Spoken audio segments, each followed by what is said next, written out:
Bueno, pues les agradezco mucho conocerlos. Es un placer. Ha sido un placer conocerles todo el trimestre. Mm, Ya les preguntaré al final de la clase cómo se sienten, cómo se sienten en relación a la clase, por supuesto, no cómo se sienten en general, sino cómo se sienten en relación con el curso. Si hubo progreso, si fue muy difícil. Si... Hegel merece la mala fama que tiene por autor difícil. Como ustedes ven, lo merece largamente. Así que entiendo que ha sido un peregrinar no del todo sencillo, pero creo que hay grandes recompensas para el que lo hace. Bueno, vamos a empezar porque creo que los demás no, ni Gerson, ni Iván, ni André, ni Johan, ni Luis Ángel, ni Karina pueden mostrarse físicamente. Bueno, gracias por compartir su presencia. Eh, es la última clase y seguramente nos detendremos en algún momento del texto. Eh, Creo, sin embargo, que logramos un avance considerable. Yo tenía el temor de que por la manera en que hemos leído, el avance fuera relativamente pequeño, pero cuando uno ve el prólogo, pues no fue tanto. En realidad lo que sigue son cuestiones mucho más ligeras, ¿no? Que tienen que ver con la manera de Hegel de presentarse, pero en general creo que podemos decir que el curso logró una buena introducción al prólogo y por tanto, una buena introducción al sistema, porque el prólogo a la fenomenología es el momento en el que Hegel, como ustedes recuerdan, lo escribe al final de la obra. Y cuando uno termina un libro, normalmente ya lo comprende. Cuando lo está escribiendo, no del todo. Cuando está escribiendo uno el libro, no puede decir que lo comprende del todo. Pero cuando lo termina y lo reflexiona, entonces ya comprende su propia obra. Y en el caso de Hegel, esto es muy notable, porque el prólogo, que fue escrito justamente después de la obra, ya muestra al Hegel muy maduro. Y en cierto modo, tan maduro que ya puede escribir lo que hará en el futuro. Es decir, ya tiene conciencia, por lo menos parcial, de lo que va a ser su trayectoria posterior. Y por eso el prólogo es importante, porque permite ingresar no solo a la fenomenología, sino al pensamiento de Hegel, a la perspectiva hegeliana en relación al futuro. Por eso hemos podido hablar de su filosofía en general, no únicamente de la fenomenología, sino de su filosofía en conjunto. Creo que ha habido un avance interesante. Eh, los apartados siguientes, como ustedes ven, el autor y el público, y esto pues es, es, es, es moneda menor, digamos, ¿no? Oiga, doctor, disculpe que lo interrumpa tan abruptamente, pero después de la fenomenología, ¿es la lógica o estoy equivocado en cuanto La siguiente es que obra, Hegel publicó pocas obras. Eh, sí, una sí, de las, una de las cosas que lo caracteriza es que publicó pocas obras. Eh, y sí, efectivamente, después de la fenomenología que aparece en 1807, la siguiente publicación como libro es La Lógica, que empieza en 1812 y termina en 16, y luego en 17 aparece la primera edición de la enciclopedia, y luego en el 20 aparece la filosofía del derecho, y, eh, y luego lo que tenemos de resto son sobre todo los cursos, ¿no? Y las escrituras, por ejemplo, de la lógica o de la enciclopedia. Hegel publicó pocas cosas como libro, por supuesto hay muchos artículos y tal, pero como libro publicó pocas cosas. y entonces, ¿quién escribió realmente este libro de lo que le llaman la filosofía real, que es como esta parte que nunca completó de la filosofía de la naturaleza No, bueno, es que o de son dónde salió de las algunos lecciones? de ellos, no, algunos de ellos, la filosofía real es anterior eh, a la fenomenología. Algunos de ellos son ensayos que publicó, otros son bosquejos que no publicó. Hegel, como todos, se tuvo que ir buscando gradualmente. Hegel no nació hegeliano. Nadie nace con un cartoncito que diga su futuro. De manera que él tuvo que, igual que todos, buscarse en el camino, tratar de por ejemplo, algunos textos de su juventud son extremadamente difíciles, porque aunque ya anuncia lo que va a hacer, pues todavía, si él no lo tiene claro, pues el lector mucho menos. Entonces, ahorita estoy pensando particularmente en esa obra que se llama, que publicó, por cierto, de las maneras de tratar filosóficamente el derecho natural. Ahora, he tenido que releerlo por razones de trabajo nuevamente. Oh, pues un texto muy difícil, realmente muy difícil, por el vocabulario que tiene, porque ya se ven conceptos de él, pero expresados de otra manera. O sea, esos textos son textos muy difíciles porque él mismo se está buscando como es natural, ¿no? Nadie, insisto, nadie nace con un cartoncito que diga su futuro en la frente. Así que todos nos vamos haciendo en el camino y vamos tomando gradualmente conciencia de nosotros mismos. Bueno, vamos a entrar al texto. Les preguntaré al final cómo les fue en la clase, pero será al final. Le dedicaré unos 20 minutos a eso. Mientras tanto, avancemos. ¿Qué vimos la clase anterior? ¿Quién? Espero que haya voluntarios una vez que ya tuvieron que escribir un trabajo y tal. ¿Qué vimos la clase anterior?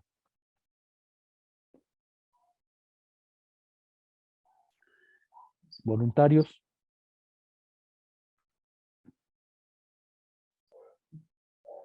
¿Involuntarios? Ah, Julio. Sí, bueno, veíamos la lógica. Bueno, era más bien como como lo que sucedía después, ¿no? De la negatividad y el objeto, cuando es la asimilación en el proceso global, se sigue la lógica, que era o sea, ya no era el despliegue del contenido, sino el automovimiento del concepto. Eh, era, era lo especulativo, que era lo que contiene la dialéctica, pero no termina en ella, sino que se resuelve de forma positiva. Veíamos que la necesidad lógica era la que debía mostrar la vida interna del concepto, y esto significaba que tenía que mostrar que este concepto era, o cada categoría dependía de otras categorías, y veíamos que aquí lo que hacía Hegel era una crítica al pensamiento razonador y al pensamiento de la representación. Al pensamiento de la representación, por una parte, reducía bueno, lo reducía a todo el pensamiento en general como una facultad, lo reducía a una psicología que como tal no podía determinar o actuar sobre el objeto. El pensamiento razonador, por su parte, bueno, veamos que Hegel considera que actuaba con una vanidad, ¿no? Que la subjetividad le imprime al pensamiento.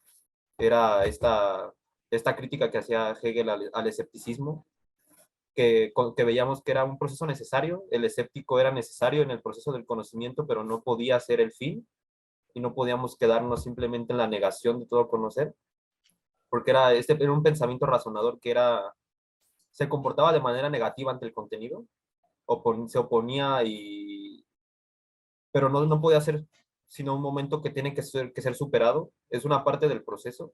Uh, Veamos que el conocimiento en realidad consiste pues, en entregarse a esta vida del concepto, al automovimiento, pero esta diferencia tiene que partir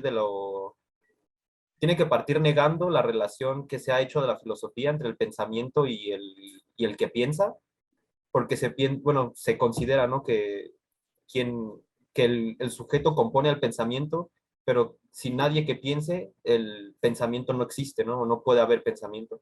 Cuando lo que Hegel considera es que el pensamiento es una entidad intersubjetiva que va más allá del que piensa, ¿no? Que se coloca por encima de ellos, y es esta relación de producto y productor, ¿no? Entre el ser y su proceso global o la totalidad de la experiencia humana.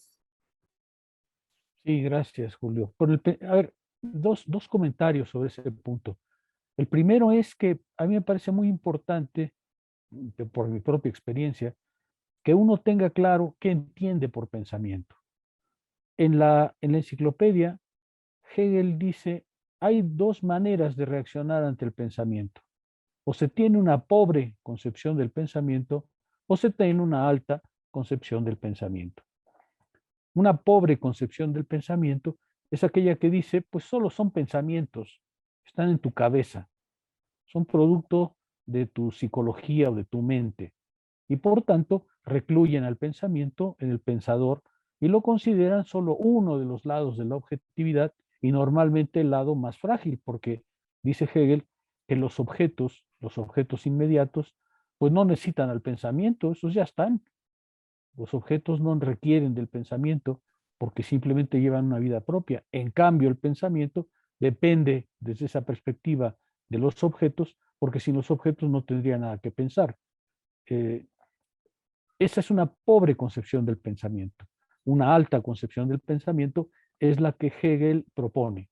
El pensamiento como absoluta mediación en el mundo, el pensamiento como la facultad más alta que tiene el ser humano para aprender al mundo y la capacidad filosófica más alta consiste, como recordábamos ya, en ser pensamiento del pensamiento, es decir, tener como objeto particular al pensamiento y examinar y comprender cómo el pensamiento piensa cuando actúa.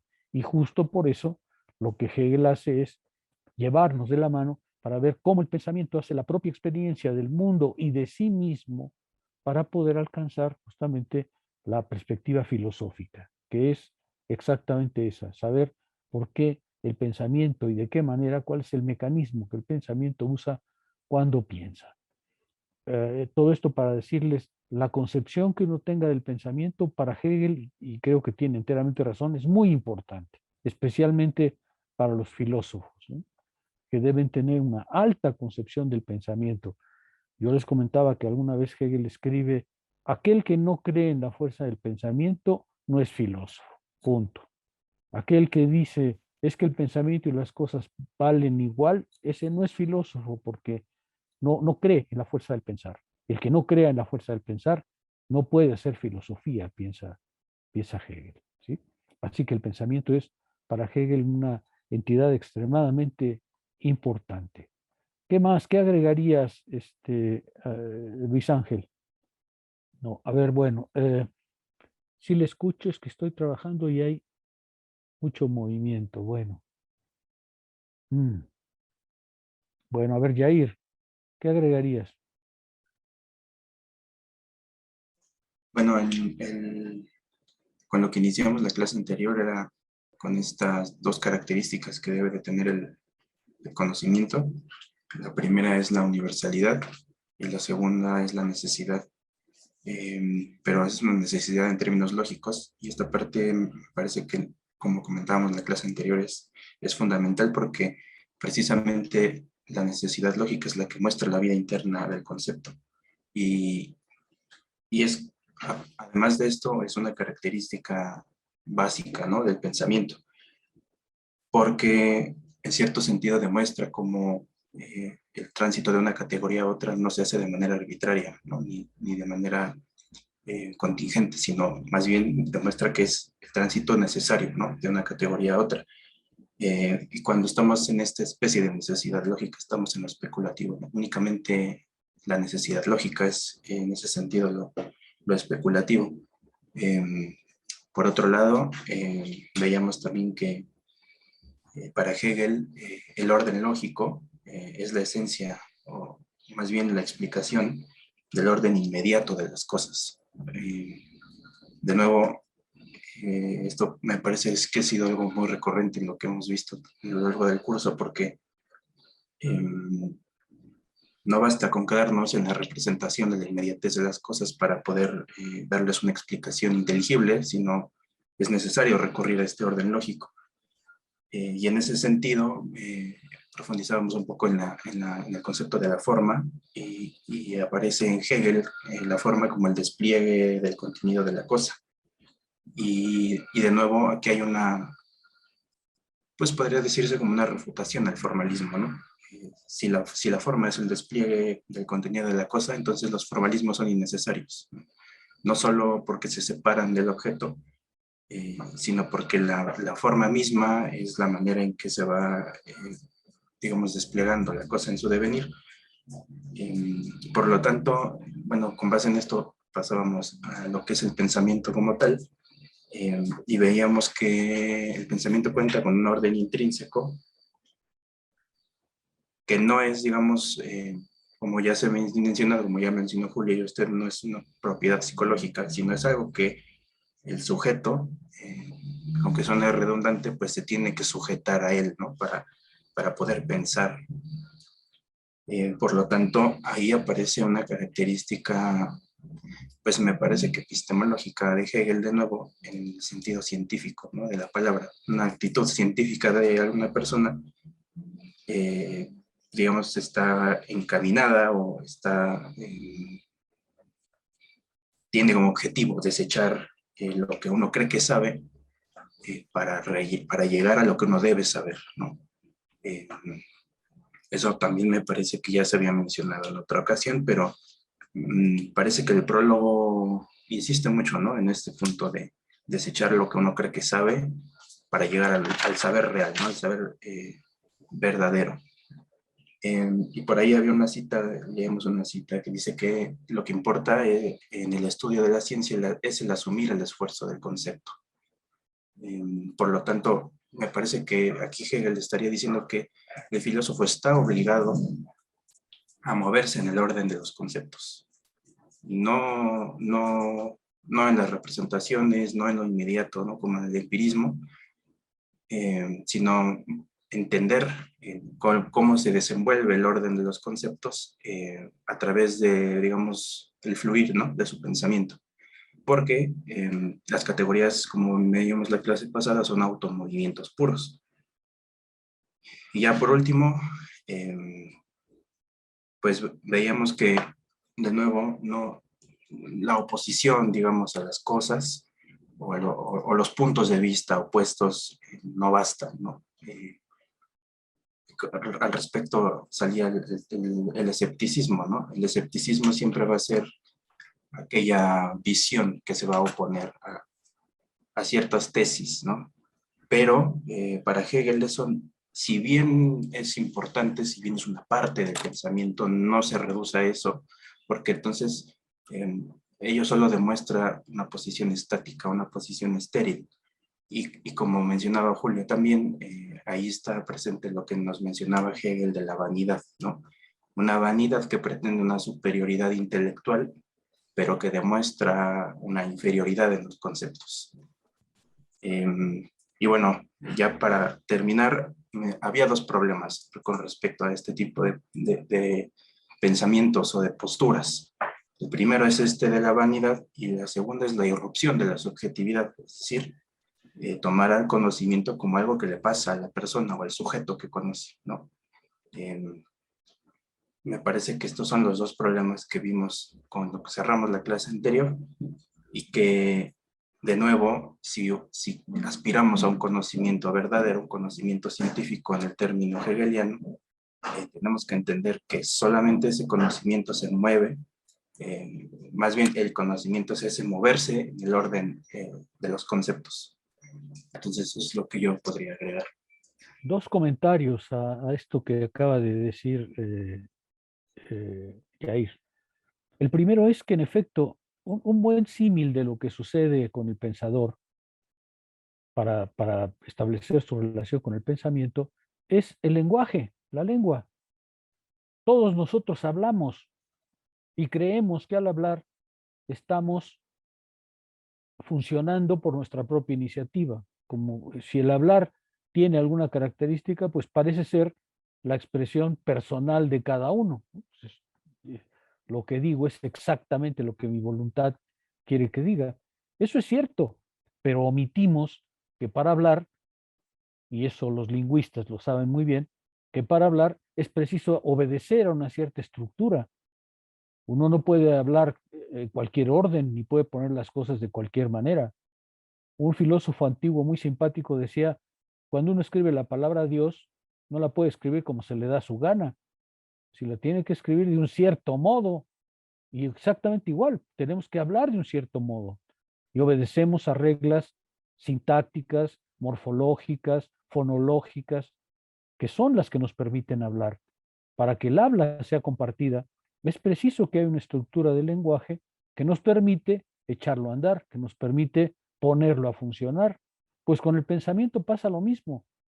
Uno piensa que cuando actúa pensando es su propia individualidad la que se está expresando, pero olvida que para que eso sea realmente un pensamiento real, pues tiene que obedecer a ciertas reglas de formación, tiene que obedecer a ciertas premisas, tiene que obedecer a una serie de categorías. Es decir, eh, con el lenguaje, con el pensamiento, la conciencia suele olvidar que para actuar siempre hay una estructura a la que se tiene que obedecer, aunque esta estructura sea, como en el caso de la lengua o del pensamiento, una estructura que no percibimos, que la conciencia no percibe fácilmente. Yo, en mi formación como lingüista, lo que aprendí fue justamente que el lenguaje es una forma, una estructura muy precisa que es la que nos permite hablar y poder comunicarnos y poder hablar entre nosotros, solo, a condición, naturalmente, de que respetemos esa estructura. Un poco, no voy a entrar en eso, pero un poco la poesía, por ejemplo, sería justamente la indagación sobre los límites de esa estructura. Es decir, el poeta lo que tiene que hacer es ver de qué manera, hasta qué punto es posible, dada la estructura que tenemos, presentar sensibilidad, formas nuevas. Y esto es importante porque, como dice un lingüista, Jacobson, muy importante, el poeta no es el que siente mucho, el poeta no es el más sensible, el poeta no es el que tiene más intuiciones, el poeta es el que sabe poner su pensamiento, sus intuiciones y sus deseos en lengua. Por si no los pone en lengua escrita, pues será muy poeta y en el aire las compone, pero pues no sirve de nada, ¿no? Es decir, eh, un poeta es aquel que realmente puede darle forma lingüística a sus sentimientos. Nadie puede decir, yo soy un gran poeta, pero no sé escribir nada, ¿no? Pues, bueno, pues se refugiará en su individualidad, pero eso no vale nada. Lo que vale es lo que es el lingüista es muy interesante, por eso lo que es la poesía no es solamente la sensación o las nuevas ideas o la metafísica, porque hay poetas metafísicos muy buenos que pueda poner. El problema es que lo ponga en lengua humana, en lengua natural, sin lo cual, pues no es poeta, ¿cierto? Nadie se puede llamar poeta si no escribe una palabra, ¿no es cierto? Bueno, se puede poner interesante para su novia o para su querida, pero pues eso no lo hace poeta. ¿Sí se ve? ¿Tú querías intervenir, Alfonso? Sí, doctor, porque corríjame si me equivoco, pero aquí Ah, vuelvo a encontrar Diego. en Hegel. Después va eh, Diego, que había levantado la mano y la bajó. ay, perdón. No, no, Alfonso y Este, luego Diego. Ya. corríjame si me equivoco, pero aquí en esta parte específica del prólogo de la fenomenología, vuelvo a encontrar un poco de similitudes con Kant, en el sentido de que, a mi entender, Hegel está evolucionando un poco lo que Kant pues llama el conocimiento universal, ¿no? Que Manuel García Morente lo llamará conocimiento científico, ¿no? Él utiliza dos características, el conocimiento vulgar y el conocimiento científico, y dirá que la universalidad de Kant es el conocimiento científico. Yo pienso, cuando menos así lo veo desde mi perspectiva, que aquí Hegel lo que está tratando de decir es, pues es que el conocimiento es, otra vez como lo veíamos al principio, ¿no? No es la inmediatez, sino que es ahora sí ya lo puedo decir claramente, no es la universalidad. O sea, y obviamente va evolucionando nunca se acaba, ¿no? Bueno, Hegel, Hegel tiene la clara conciencia de que en realidad él lo que hace es prolongar la, la, la filosofía kantiana, prolongarla críticamente, por supuesto. Hegel sabe que le debe mucho a Kant y Kant es, en general, probablemente el filósofo con el que Hegel más se pelea. Hegel casi nunca menciona a sus adversarios, pero cuando se han hecho los comentarios, seguramente gran parte de la obra de Hegel es el contrapunto de Kant, o sea, claramente. Pero eso no quiere decir que ignora lo que le debe muchísimo. Y sin embargo, esa deuda es realmente de transformación. Yo suelo usar el símil para esa relación diciendo, Kant hizo la revolución filosófica, pero no le cortó la cabeza al rey. Y lo que hace Hegel es hacer la revolución y cortarle la cabeza al rey, porque si no le cortas la cabeza al rey, la revolución no ha terminado nunca, ¿no? Entonces, Hegel lo que piensa es que él lleva, estoy un poco haciendo una metáfora, pero lo que él piensa es que está llevando las consecuencias del kantismo hasta sus últimas consecuencias, frente a las cuales Kant se detuvo. Eso sí es una crítica constante de Hegel. Es decir, es que ya tenía los elementos para ir más lejos y sin embargo se detuvo por razones muy diversas, claro, pero eh, Hegel sabe que está en la línea de Kant, que Kant inauguró la filosofía moderna, pero también lo hace de manera crítica, llevando las conclusiones del idealismo mucho más allá de lo que a mi juicio, un poco no sé si es una buena palabra, pero eh, las restricciones que Kant se puso a sí mismo le impidieron alcanzar. Esa es un poco la relación entre ambos, ¿no? Diego.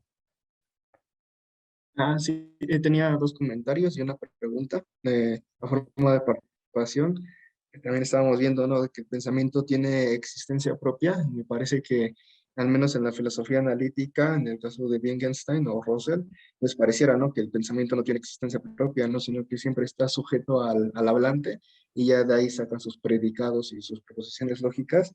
También, ¿no?, con respecto a los juicios formales, pues me parece igual que es lo mismo, ¿no? A diferencia de Hegel, que nos dice que parece ser que el juicio original pues oculta, ¿no?, la cosa del objeto, realmente hay una unidad y armonía, y en el caso de las filosofías analíticas hay como que esta atomismo lógico, proposición molecular en la que se van dividiendo cada una.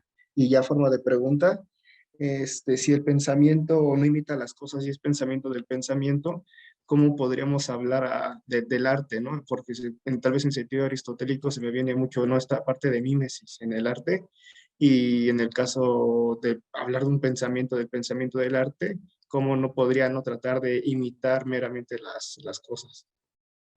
Bueno, pero es que son problemas distintos, ¿no? Por ejemplo, el arte representativo, como dices tú, bueno, pues obviamente el pintor lo que hace es representar la realidad que tiene enfrente, ¿no? Estoy pensando toda la historia del arte, pero en particular no, fíjate, una cosa es, por ejemplo, Ingres, el pintor francés que hace representación de las cosas y que lo hace espléndidamente, porque es un gran dibujante, porque además es un gran pintor. Y otra cosa es los impresionistas, que ven a la naturaleza, ven la misma naturaleza que Ingres, pero que la representan de una manera totalmente distinta. Tú no podías poner en el mismo saco a Van Gogh que a Ingres, por ejemplo, o a Luis David, para poner, estoy poniendo esos ejemplos de pintores que son extraordinariamente precisos en su representación, o Rembrandt, por ejemplo, ¿no? No podías poner a ellos en el mismo saco que Van Gogh. ¿Por qué? Pues porque justamente hasta en el arte hay el trabajo del pensar para que la representación que estás haciendo no sea una mera copia de las cosas. Ninguna pintura es en realidad una mera copia de las cosas. Todas ellas llevan impresa necesariamente una concepción del pintor que puede no ser consciente, pero que está activa. En el caso de los impresionistas, por ejemplo, claramente es consciente, ¿no?, de lo que tratan de representar no es el paisaje, sino la luz. Es decir, la manera en que la vibración de la luz afecta el ojo y por tanto por eso hay puntillistas y por eso eso abrió una brecha en el arte moderno, porque justamente se mostró que el arte es también una forma no de representar el mundo, sino de verlo, de imponerle al mundo una cierta comprensión. De otra manera no podías concebir, por ejemplo, el arte cubista o lo que se llamaba eh, a mí me interesó hace muchos años un movimiento que creo que ya no continuó, que era el arte de los locos, es decir, el arte de los desviados mentales, cuando pintan, cuando hacen esculturas, tal. Se llamaba arte bruto, se me fue el nombre por un momento, pero se llamaba arte bruto. Bueno, lo que es muy interesante es justamente que se deja ver que el pintor o el artista no se dedica a imitar la realidad, sino se limita a transformarla, aún si su propósito es representarla directamente. ¿Sí? Hegel tiene toda una estética que además vale la pena leer porque ahí suele ser más claro. En general Hegel es muy oscuro, la estética son lecciones, no es, y por eso su lenguaje quizá es menos complejo que este que estamos leyendo. A mí me ha dado he tenido la experiencia de que muchos de los conceptos que están en la lógica, por ejemplo, o incluso en la fenomenología, están más claros en la estética cuando los explica verbalmente. De manera que si leen, por ejemplo, la estética, seguro que van a tener ventajas, porque hay cosas que son mucho más claras de lo que son en los textos que estamos leyendo. Son lo mismo, pero explicado con más claridad. Total, lo que quiero decirte es que el arte no es una mera representación del mundo. El arte es también la impresión de una manera de ver el mundo, de una forma específica de ver el mundo, en la cual el pensamiento, aun si es inconsciente, mi experiencia es que los pintores suelen ser muy mensos. Los pintores son en general muy pobres gentes, o sea, no son nada intelectuales, normalmente son muy brutos, no. En cambio, lo que sí tienen es una manera de tratar de aprender el mundo bajo su particular concepción de las cosas. No quiero decir su filosofía, porque no tienen filosofía, pero sí tienen una particular concepción de las cosas. ¿Sí? El caso de los impresionistas te lo dejará ver bien. Obviamente ellos están frente al mismo paisaje que dibujó Ingres o Luis David, pero tienen una forma de aprenderlo totalmente distinta, ¿no? ¿Sí? El arte no escapa a la acción del pensar. Ahora, otra cosa es pensar sobre el arte. Esa es una cuestión ya distinta. Ahí la estética de Hegel, por ejemplo, no recibe un gran prestigio porque lo que él hace es aplicar en el arte un desarrollo histórico o fenomenológico, digamos, muy similar al que utiliza, por ejemplo, aquí o en las lecciones de la filosofía y la historia, ¿no? Su estética empieza por el arte egipcio y luego va al arte griego, entonces nos va mostrando cómo el arte va también desarrollando la idea. Eso no le gusta a los que hacen estética, pero en fin, es muy filosófico en todo caso, ¿no? ¿Sí? ¿Alguna pregunta más? ¿Algún voluntario que quiera agregar algo? Acuérdense que es la última sesión y bueno, vámonos un poco más ligeros, vámonos un poquito más relajados, ¿no? Sebastián creo que tiene la palabra. Sebastián, sí, es que Ah, sí. no vi la manita, Sebastián. No se preocupe, profe. No, que creo que hay una expresión que usa Ortega y Gasset justamente en su deshumanización del arte, bueno, en alguno de los ensayos que usa ahí, que dice que en ese sentido el artista es autor, ¿no? Y que autor, bueno, viene de aquel general que ganaba la guerra y que se encargaba de ampliar el mundo, ¿no? Entonces, en este sentido, pues sí, el artista de alguna forma hace más rico el mundo, ¿no? Y no sé, recordando aquella frase de Pessoa de el artista siempre que hace arte, de alguna forma dice que el mundo que tiene no es suficiente, ¿no? Entonces por algo así lo hace. Y sí, también creo que alguna vez leí la estética de Hegel y precisamente que hasta hace casi una clasificación de las artes, ¿no? Que va de arquitectura y que digamos el nivel más acabado, por así decirlo, sería la poesía, ¿no? Y pues nada, solo quería mencionar eso, que pues, sí, en ese sentido, si algo tuviera en común el pensador y el artista, es que de alguna forma crean, ¿no? Con sus respectivos instrumentos, ¿no? Es muy interesante lo que dices y me recuerda algo que debía haber dicho en la respuesta anterior. Hegel considera, por ejemplo, que donde Kant se encuentra más cerca de él es justamente en la estética, porque Kant considera que en el arte el pensamiento no está atado a las cosas, a diferencia del pensamiento científico, que siempre tiene cosas en sí frente. En cambio, cuando Kant examina el arte, llega a la conclusión de que el arte no es otra cosa que el pensamiento del artista puesto en el mundo. Y entonces dice Hegel, pues ya ven, ahí está el concepto. No más que a pesar de que yo tenía Kant en la mano, le falló, ¿no? Ya lo tenía en el arte y en la crítica del juicio, según Hegel. Kant está muy cerca de él, está muy cerca de él. Es decir, llevó al rey hasta el patíbulo, pero no le dio el hachazo. ¿Sí? Entonces Hegel va a decir, sí, pues es que en la crítica del juicio y en particular en la cuestión estética y también en la concepción que hace de la vida,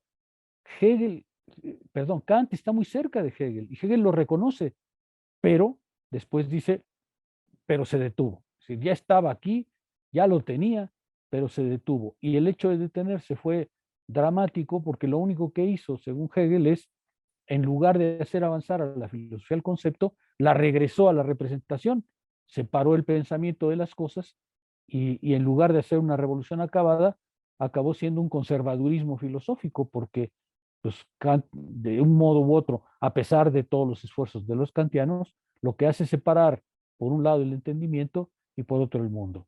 Y le den las vueltas que le den, eso es fundamental en él, ¿no? ¿Sí queda claro? ¿Se queda un poco más claro? Bueno, vamos a avanzar en el texto y luego me detengo para preguntarles cómo fue el curso. Me gustaría que fuera una sesión un poquito más relajada la de hoy. En términos formales, creo que me quedé en la página 41. Vean ustedes, no es cualquier cosa. Pasamos de la página 7, me parece, cuando empezamos.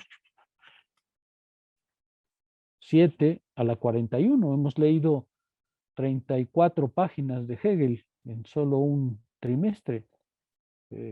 Si no es una proeza como cruzar el Canal de la Mancha, digamos que se acerca, ¿no es cierto?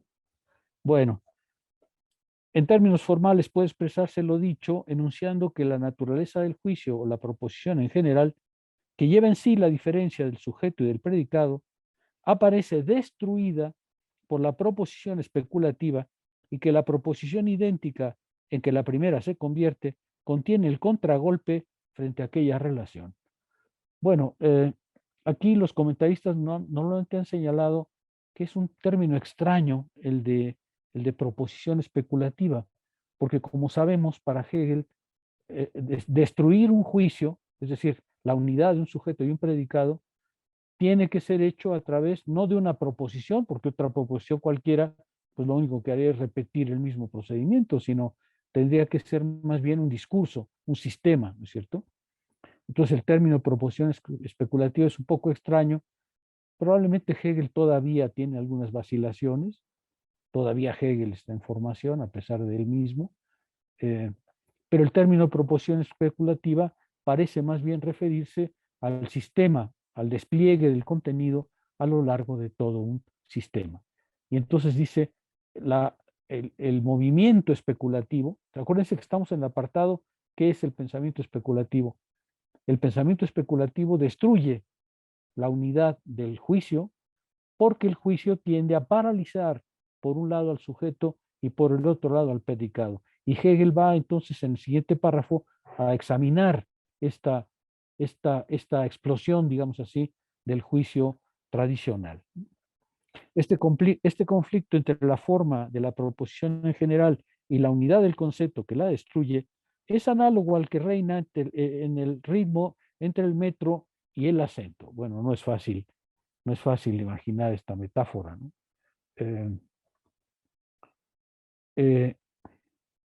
Bueno, pero les doy algunos elementos. El metro es una figura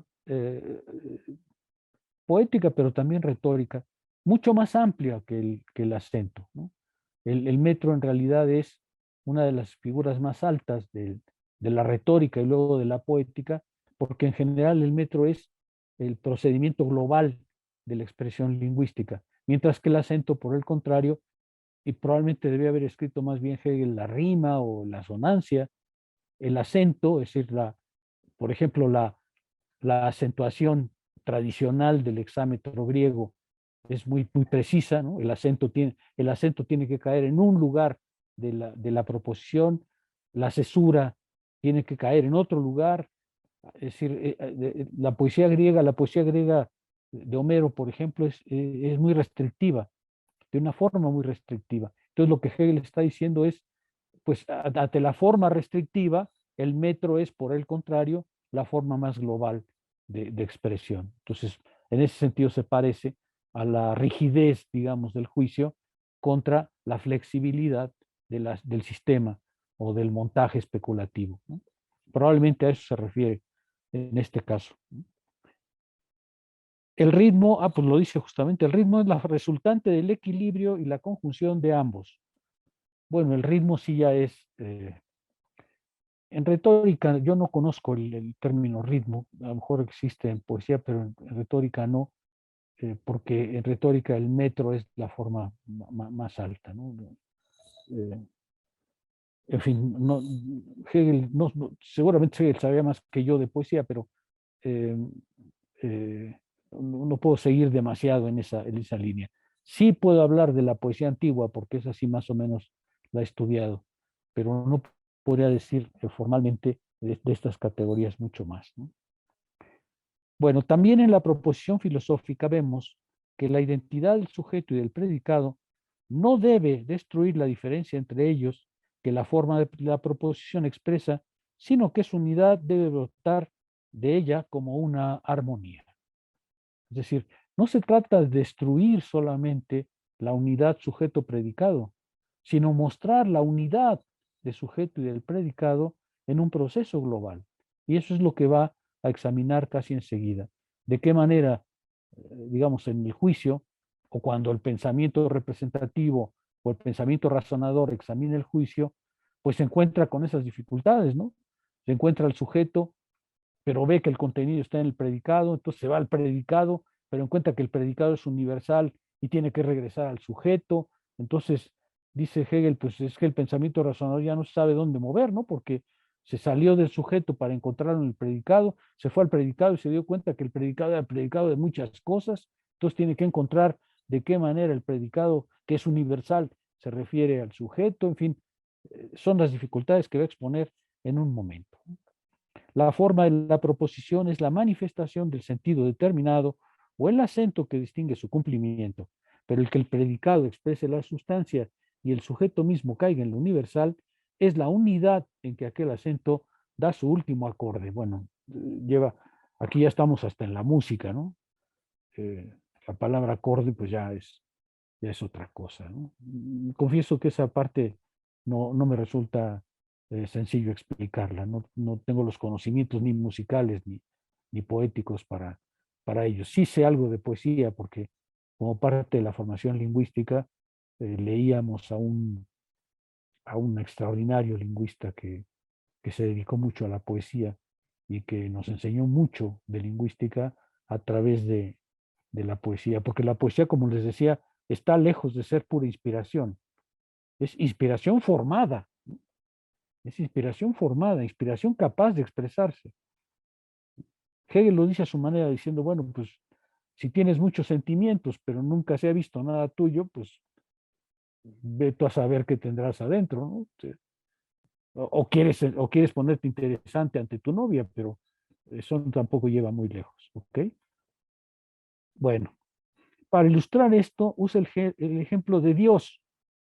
Vean ustedes, ¿por qué usa el ejemplo de Dios? Porque justamente el ejemplo de Dios es uno de los que permite ver cómo la filosofía del juicio, pues no acaba nunca su tarea, ¿no es cierto? Dice Hegel en alguna otra parte, los árabes, o alguna cultura de esas, le han puesto 700 nombres a Jehová, pero no han acabado y no van a acabar nunca, porque obviamente si a Jehová le pongo que es bueno, bondadoso, potente, omnipotente, omnipresente, pues sí, claro, dice Hegel, voy a ponerle predicados sin fin, ¿no? Ya van 700 nombres y no pueden acabar. ¿Por qué no pueden acabar? Porque el procedimiento que están siguiendo es inacabable.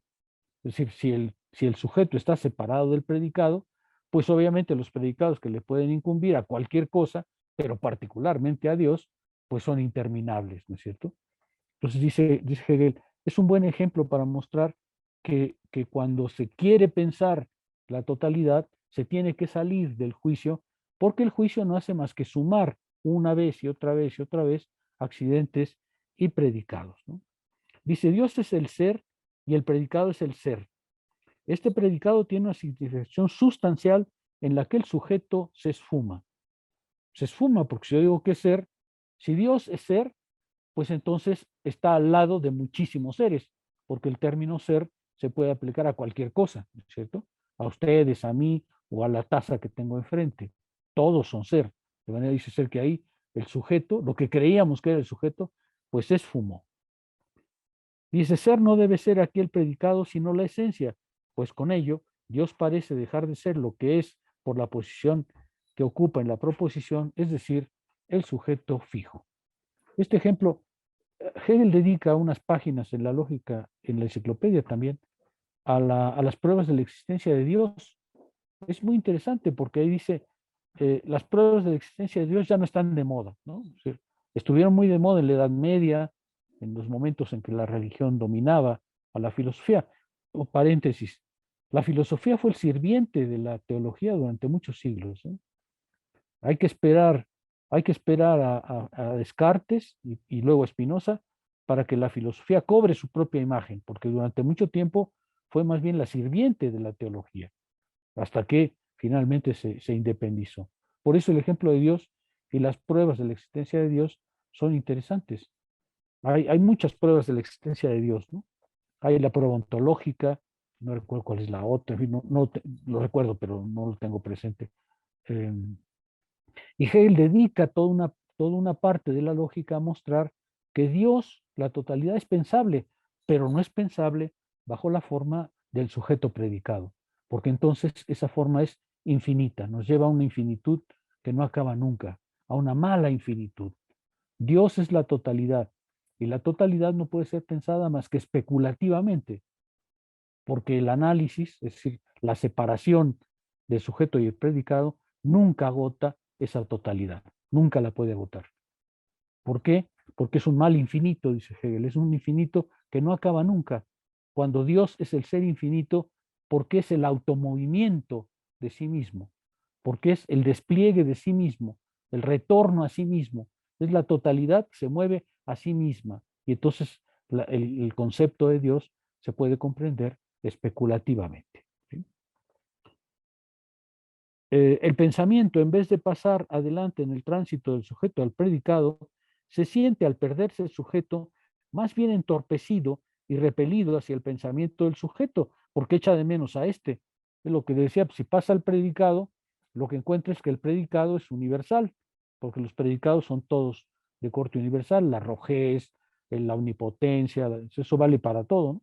Y entonces, claro, dice Hegel, el filósofo que piensa así, pues se regresa al predicado porque ahora lo echa de menos, ya lo perdió, ¿no? En lugar de decir Dios es el ser y entender que el ser no es más que parte de la esencia de Dios, ponérselo como predicado nos lleva a perder lo que creíamos estar buscando, ¿sí?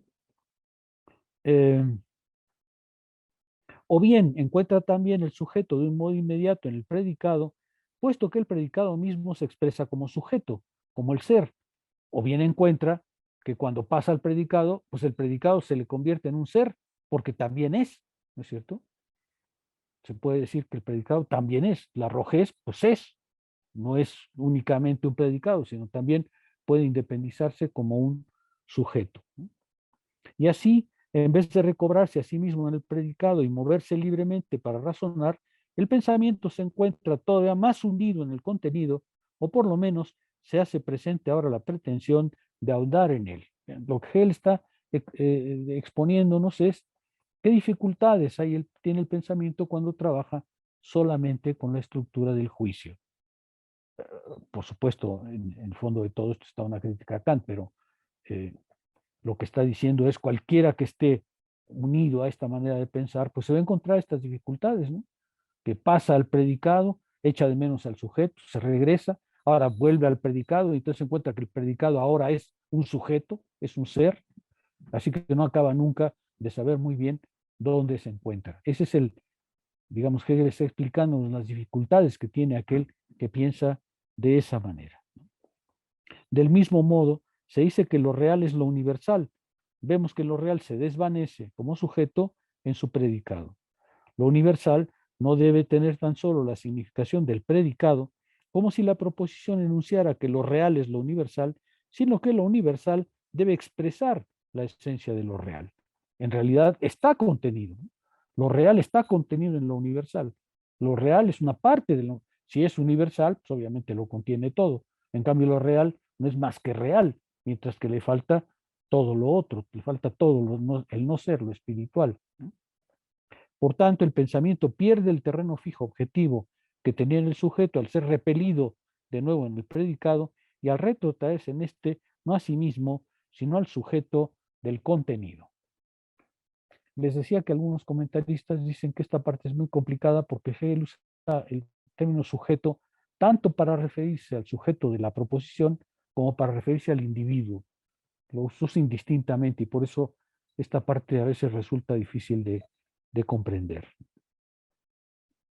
Sobre este entorpecimiento habitual descansan en gran parte las quejas acerca de la ininteligibilidad de los escritos filosóficos, suponiendo que por lo demás se den en el individuo las condiciones de cultura necesarias para comprenderlos. Bueno, dice Hegel, es justamente en ese juego en donde aparece la gran parte de las dificultades de la filosofía, ¿no? ¿Por qué?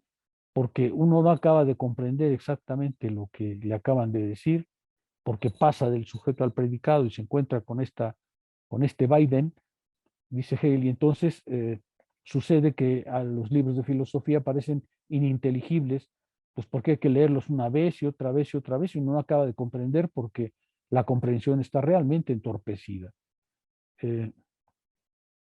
Quizá aquí comentaría que la última frase es un poco irónica, ¿no?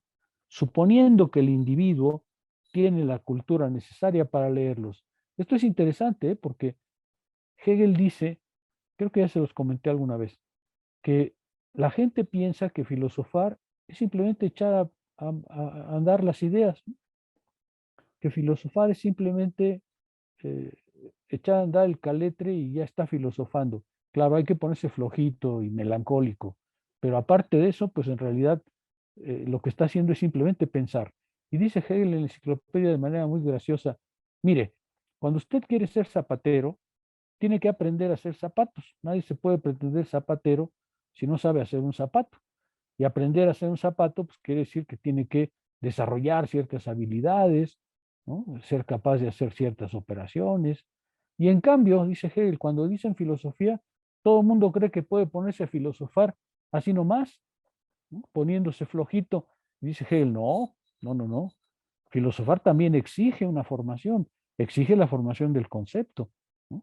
No se filosofa solamente echando ideas al vuelo, ¿no? Claro, para la conciencia común, esos somos, ¿no? Filósofos son aquellos que solo echan ideas al vuelo, pero para Hegel no es así. Para Hegel la filosofía también es un aprendizaje, y el aprendizaje que nos ha propuesto es justamente moverse en el plano del concepto, vivir en el orden del concepto. Eso es un aprendizaje que lo mismo que el zapatero necesita ser hecho. Eso para diferenciar, por eso dice aquí, suponiendo que puede leerlo, porque es que no cualquiera puede leer, ¿no? Esto me lleva, a ver, como es la última clase, esto me lleva a una afirmación muy interesante de Platón, ¿no?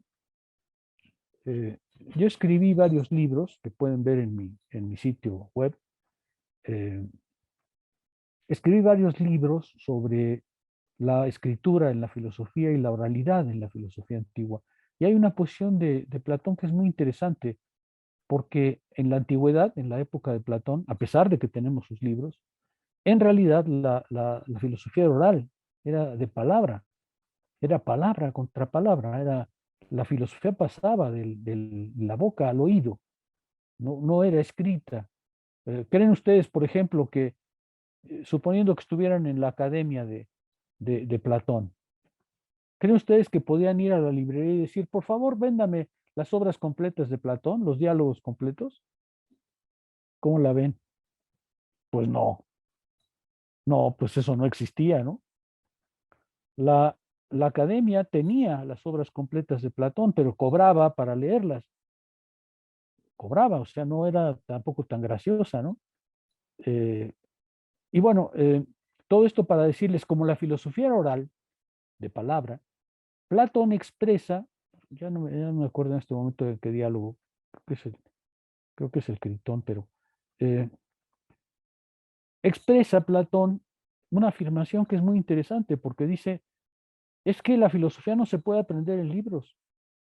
La filosofía necesita el seguimiento de la palabra, la formación espiritual. La filosofía necesita la explicación oral porque el libro tiene tres dificultades, o dos principalmente. Primero, el libro siempre dice lo mismo. Entonces tienen ustedes una duda y van al libro. ¿Y qué les dice? Pues lo mismo. La duda persiste. Entonces vuelven al libro. ¿Y qué les dice el libro? Pues lo mismo. Dice Platón, pues es claro, como no tienen al profesor enfrente, realmente al filósofo enfrente, pues el texto les dice exactamente lo mismo y no pueden avanzar, ¿no? Entonces la dificultad de la escritura, dice Platón, es que el texto no resuelve ninguna duda. Si ustedes tienen un problema con el texto, el libro no se los va a resolver porque el libro les dice exactamente lo mismo. Y luego dice Platón, y aquí es donde aparece Hegel, luego dice Platón, es que no cualquier texto está a la altura de cualquiera, ¿eh? No, los textos filosóficos, la escritura de la filosofía, no está para que cualquiera la agarre y crea que entiende. Y ese es un engaño que el libro hace. Porque claro, ustedes van a la librería, se compran el Capital y creen que pueden entrar. En realidad no pueden entrar, pero ya lo tienen en la mano. Y el libro les dice, mira, aquí estoy para cuando quieras. Sí, pero cuando quieras, resulta que no es nunca porque no están a la altura del libro. Entonces dice Platón, es que la escritura engaña porque cree que cualquiera puede entrar en cualquier texto y no cualquiera puede entrar en cualquier texto, ¿no? En la antigüedad los textos estaban graduados, es decir, el que empezaba a estudiar filosofía recibía libros más sencillos que el que iba a estudiar la filosofía en serio. Entonces, digamos, no todo texto estaba puesto para cualquiera, eso lo hemos perdido por completo, aunque haya introducciones a la filosofía, hemos perdido la idea de que para encontrar un libro, pues primero hay que hacerse una serie de preguntas que son las que orientan la lectura. Y en general, el libro nos engaña porque el libro que está en el estante nos hace creer que basta agarrarlo y que estamos en condiciones espirituales de entenderlo. Y dice Platón, no cualquier libro se puede agarrar por cualquiera porque el lector no está a la altura espiritual del libro. ¿Ven las dificultades y son ciertas, ¿eh? Son ciertas porque algún día hablaremos de eso, pero hay que aprender a leer, hay que aprender a leer. Uno cree que sabe leer, pero en realidad no sabe leer. Hay filósofos muy interesantes que se han detenido en eso para decir, es que uno pensaría que leer pues es un acto hasta mecánico ya para nosotros, pero no. Hay que aprender a leer, especialmente los libros de filosofía. Hay que aprender a leer. No basta recorrer con la mirada el conjunto de signos escritos. Hay que aprender a leer. Diego y luego Mario. Creo que en Spinoza también hay algo parecido en la reforma del entendimiento, ¿no? Cuando uno ya está habituado, bueno, va a leer un cierto conocimiento, lo va a comprender y a experimentar, pero ciertamente el entendimiento de su época también tiene que de cierta manera renovarse, ¿no? Tiene que volver a replantearse en el fluir del pensamiento. Entonces sí se me venía mucho a Spinoza en ese sentido. Bueno, sí, en Spinoza el conocimiento también es una progresión espiritual, ¿no? Obviamente. En ese sentido tienes razón. No recuerdo que Spinoza se refiera a la escritura en ninguna parte. Se refiere a las escrituras, pero es otra cosa, ¿no? Pero a la escritura como tal, no. Platón sí, Platón, como les digo, tiene serias objeciones. Es un caso además muy curioso porque el único autor de la antigüedad del que tenemos las obras completas es Platón. Es el único del que tenemos todas sus obras. Y es el que se queja de la escritura. Imagínense ustedes cómo estarían las cosas entonces, ¿no? Mario. Sí, doctor, justamente al inicio de la conexión, aquí por Zoom, platicaba con Diego que esa parte también de trabajo de investigación, de su parte, que son hábitos, costumbres de los intelectuales en la antigüedad y todos estos procesos de la escritura en la antigüedad, como ahora salió el tema. Sin ánimo de desviarme tanto, leer filosofía de ese modo, en que hoy nos comparte como encontró en Platón, genera ser un tipo de filosofía, ¿no? Precisamente construye un tipo de filosofía, acceder a la filosofía así, con estas condiciones, si se le puede llamar así, con esta preparación espiritual. Y tal como usted lo dijo hoy día podemos ver que accedemos de una manera a veces muy dispar, ¿no? Muy fragmentada y a veces también eso ocurre que confundimos filosofía ya con cualquier cosa porque lleva el nombre o se hace un lío, Sí, ¿no? sí. Sin ánimo de desviarme, decía, usted que se ha dedicado fuertemente también a estos temas, aparte de Marx, Foucault, Hegel, Spinoza, pero que también le ha dedicado a estos temas, ¿qué consecuencias ha notado usted en la filosofía que se ejerce, en habernos despegado hasta cierto punto de esto que nos comparte, que es interesantísimo como se hacía en la antigüedad? Las consecuencias son muchísimas, muchísimas. Eh, hay muchos trabajos de cómo cambió la filosofía en el momento que se profesionalizó, ¿no? Que se convirtió en una carrera y no en una forma de vivir. Entre ellas está justamente estas consecuencias, ¿no? Se ha despegado por completo eh, el autor de su obra. Eh, hay una separación entre el individuo y su obra que en la antigüedad, por ejemplo, no existía. En la antigüedad tenía que haber una gran congruencia entre lo que el filósofo decía y la manera que vivía, ¿no es cierto?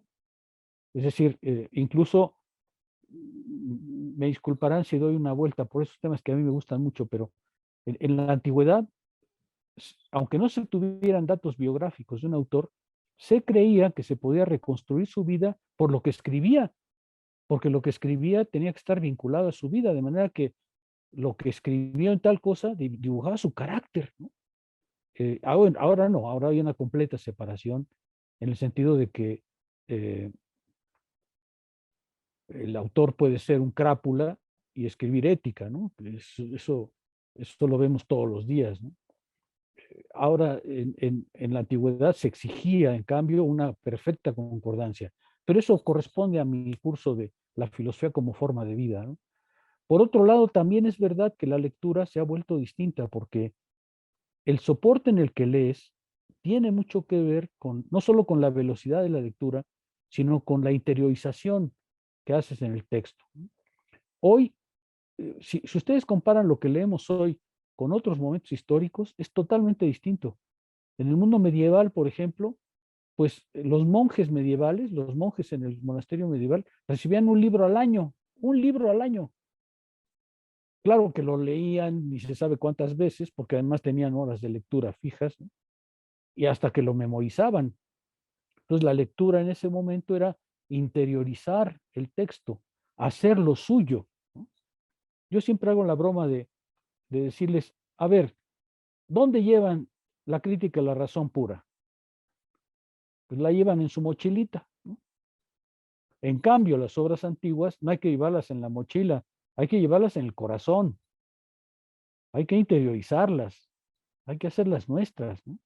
Y entonces, claro, la formación es totalmente distinta. Hoy hacemos lo que los especialistas llaman una lectura extensiva.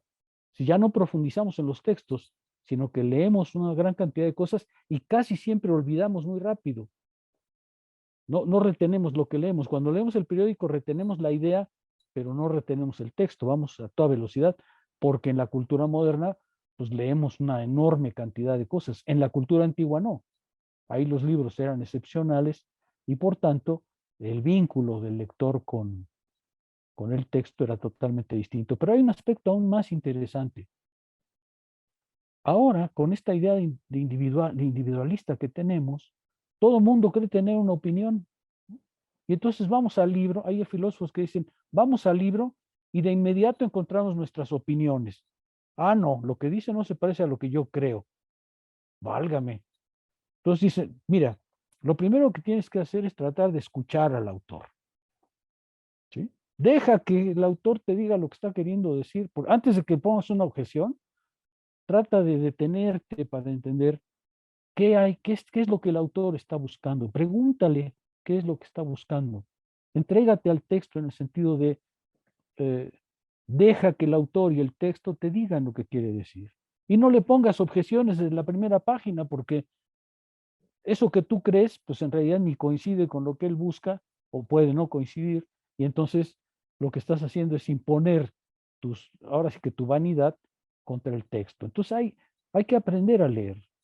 Me parece que hay algún filósofo que trabajo en mis cursos sobre la filosofía como forma de vida que nos cuenta, hay que aprender a leer, especialmente los filósofos, o los que pretendemos hacer filosofía. En fin, hay varias cosas Perdón, muy, por muy, ahí. muy breve. Creo que este último que usted ha dicho, pues es hasta biográfico. A veces cuando uno empieza en la filosofía, ¿no? En esta adolescencia filosófica, porque a veces pasa que cuando uno se acerca al texto, uno va con la actitud de, a ver, lo voy a leer para contradecirlo, ¿no?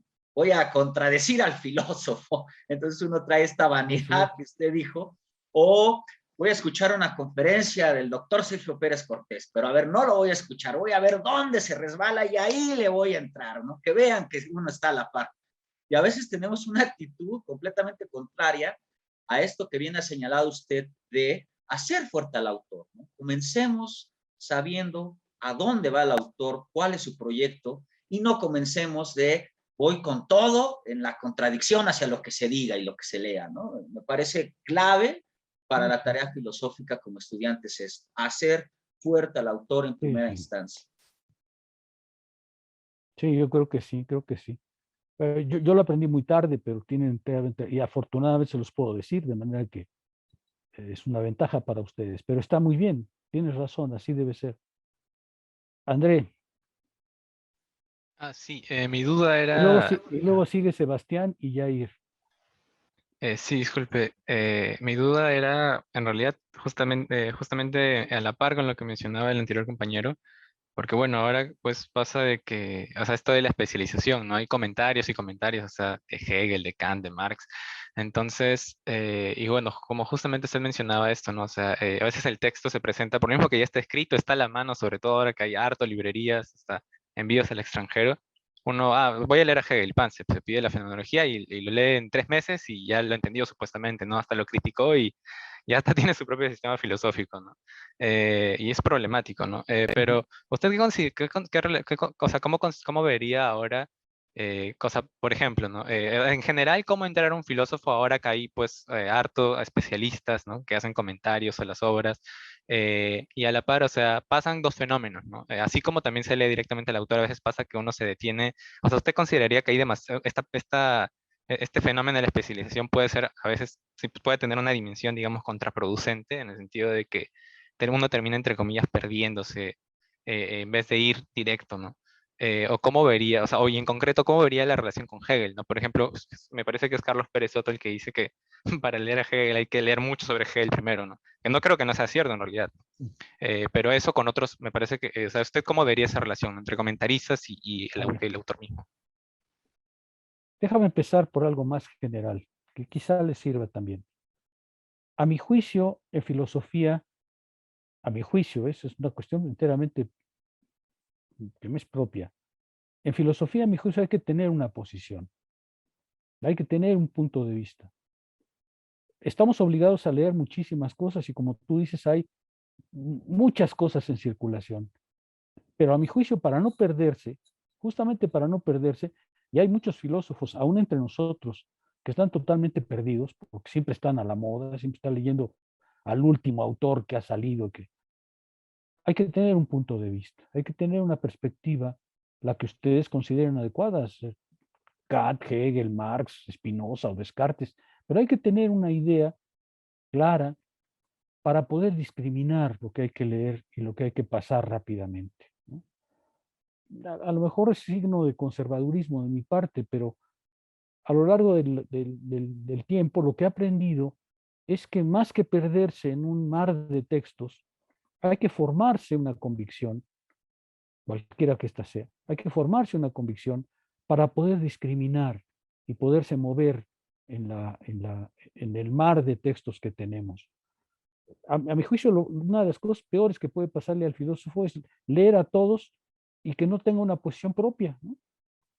Yo conozco varios filósofos que son extremadamente cultos, que saben muchísimo y que te citan libros interminables, pero que, y él que es marxista, kantiano, hegeliano, husserliano, pues es todo, ¿no? Pero es ser todo, me parece que no es la formación, a mi juicio, ¿eh? Yo lo que le sugeriría es, construyanse un punto de vista, construyanse un punto de vista, por supuesto, filosófico, no propio, porque si lo que van a erigir es un himno al narcisismo, si lo que van a erigir es su propio narcisismo, pues están perdidos, ¿no? La filosofía ya no se puede hacer así. Pero una vez que tengan un punto de vista, se les será más fácil en todo caso discriminar, que es un poco la dificultad que tenemos hoy. Como dices, es un mar de cosas. Ahora, en cuanto a los comentaristas, sí, me parece que en el caso de Hegel es muy importante, porque entrarle a Hegel directamente es justamente hacer lo que Platón criticaba, ¿no? Creer que estamos espiritualmente a su nivel y no estamos, no estamos. Hay que prepararse para leer. Eso me recuerda una anécdota muy simpática que siempre cuento porque es muy simpática.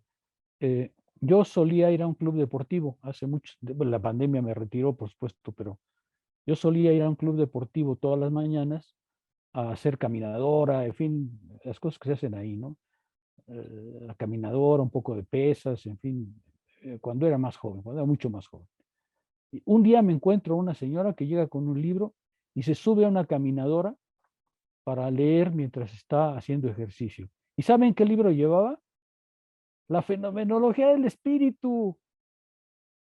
¡Qué ingenuidad! ¡Qué inocencia, Dios mío! El único libro que no se puede leer haciendo ejercicio es la fenomenología del espíritu. La señora me mostró en un instante que no sabe nada de filosofía, nada, nada, no sabe nada, y no va a saber nada con esa actitud. O sea, imagínense leer a la fenomenología haciendo ejercicio, caminando y trotando, por el amor de Dios, ¿no? Bueno, en fin, esta anécdota es muy simpática porque además se refiere al libro que tenemos enfrente. Es eso lo que hay que aprender a leer, ¿no? Sebastián.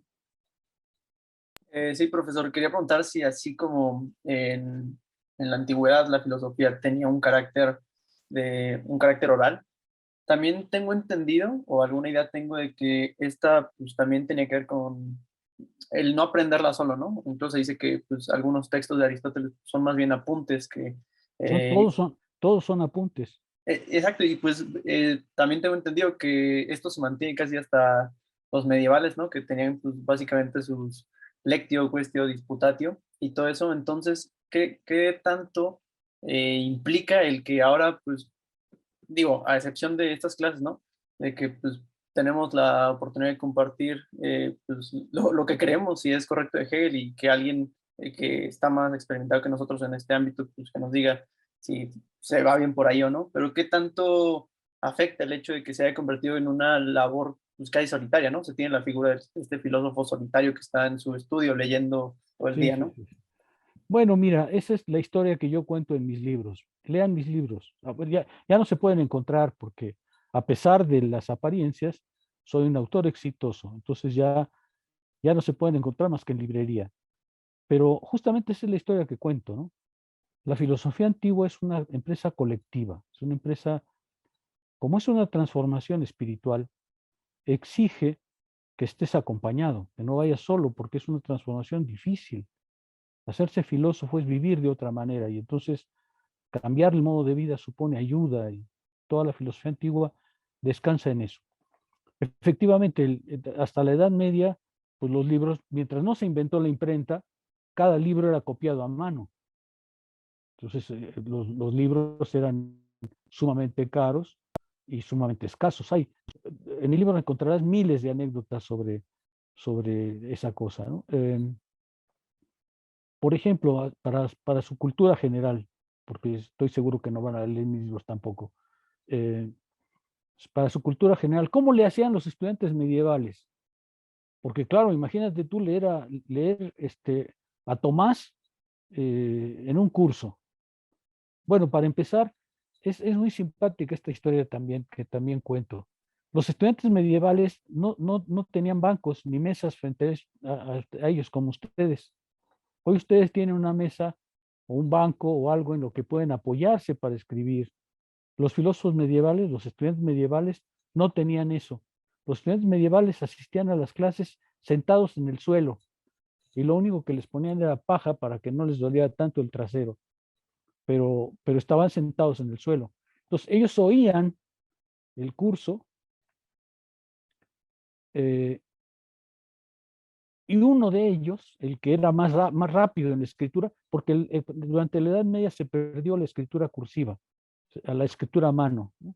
Y entonces los estudiantes pues no podían tomar tampoco notas. Entonces siempre había alguien, un secretario o un estudiante designado, que tomaba las notas de la clase, que tomaba el curso de la clase. Y luego, en la tarde de ese día, y por eso las universidades europeas tienen lugares donde viven los estudiantes, porque tienen que dedicar todo el día a eso. Entonces, de la tarde se reunían a compartir las notas que aquel había tomado. Entonces ya podían lentamente comentarlas y tal, ¿no?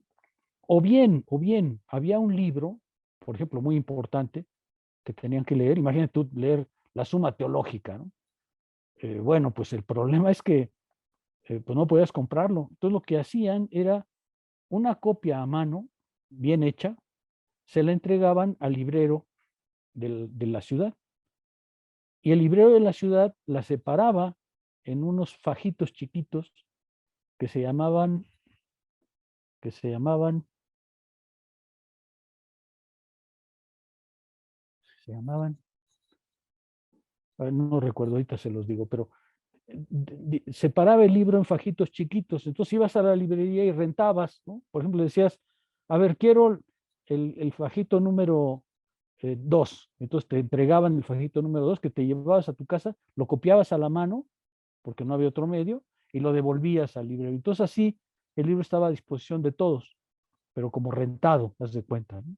Dividido en fajitos chiquitos y rentado. Entonces el estudiante iba, rentaba un fajito. Es que el nombre se me fue completamente, pero ahorita lo recuerdo.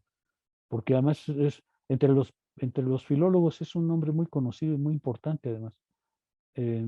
Bueno, y entonces ibas a tu casa, copiabas el fajito eso en cuestión y lo devolvías.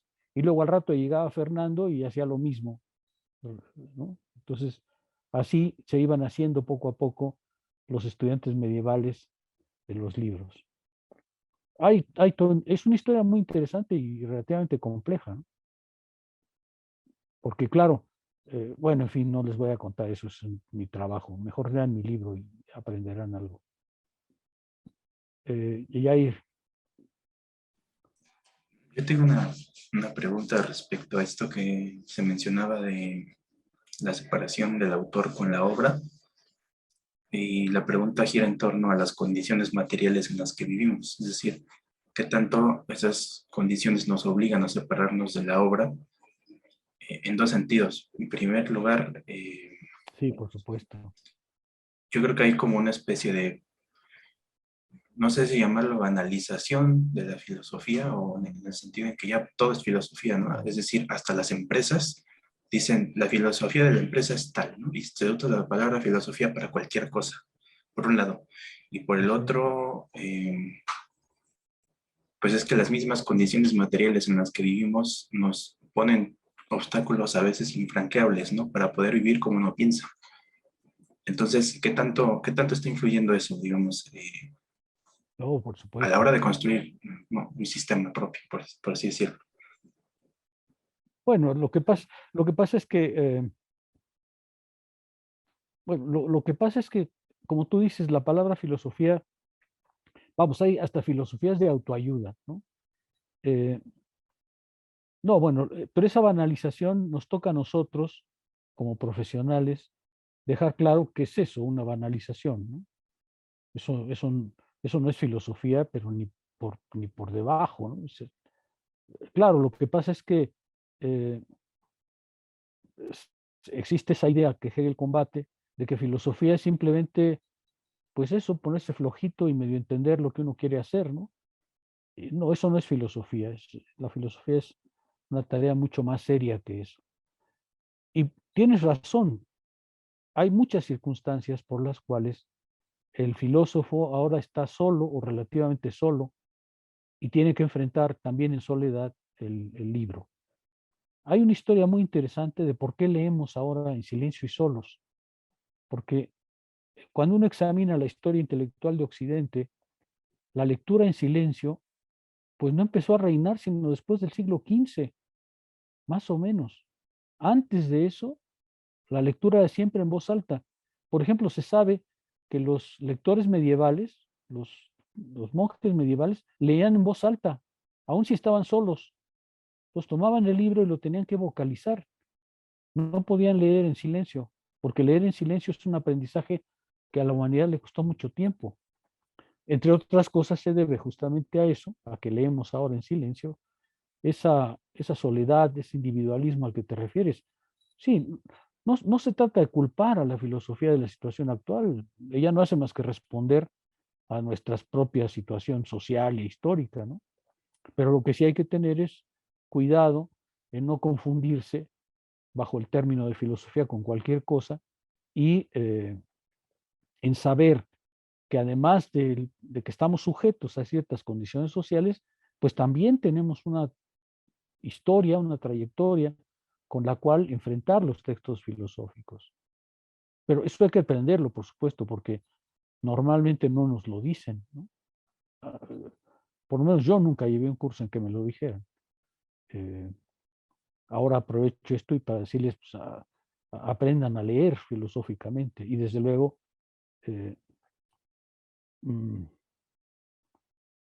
la filosofía no puede ser en solitario, ¿no? Aunque nuestros hábitos intelectuales nos hagan solitarios.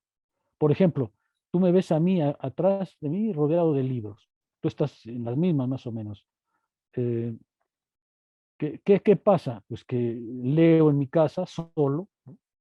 En silencio, porque además necesita estar todo callado, si está el perro ladrando y mis hijos jugando a la pelota a un lado, pues ya no serví, ¿no? Pero esa es una situación histórica que hay que comprender sin lamentar y tratar de superar, ¿no? Pero sí, efectivamente, lo que sí hay es esa banalización de que la filosofía es cualquier cosa. Por eso importa que ustedes sepan qué es filosofía, para que no se dejen llevar por cualquier manual de autoayuda, ¿no? Esa es otra cosa. ¿Sí quedó más o menos claro, y ahí? Sí, sí, muchas gracias. Alfonso, ¿tú querías participar?